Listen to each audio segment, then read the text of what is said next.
Korista Rabija, Džokije i Martin Laupe, a da vidimo ko će na čelo Alcatraz i Aleksandar Šašin se dozvoljavaju Džamuke ovoga puta da namese svoj tempo, ali Džamuka na tom insistira. Džamuka iznutra Alcatraz polja. Treća pozicija za Ogona. Zatim tamo na četvrtoj poziciji Argentario, do njega je bio Rabi, sada s polja galopira Destino. Trku vodi Džamuka, Džamuka, Alcatraz, Ogon, Džamuka, Alcatraz, Ogon, Destino, Argentario, Rabi, Kalina Lady. Trku vodi Džamuka. Džamuka vodi ovo nadmetanje, na drugoj poziciji galopira Alcatraz, na trećoj poziciji galopira Ogon, na četvrtoj Destino, na petoj poziciji vidjet ćemo ko je to polja Princeton Boy, zatim Kalina Lady, Argentario pa Rabi.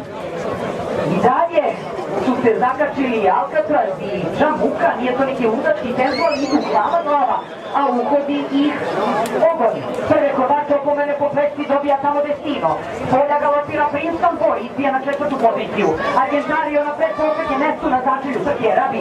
Trku vodi Alcatraz, kovače opomene dobija Džamuka, ali Ogon lako stiže do njega, obilazi ga Džamuka, treba da se preda u istog trenutka.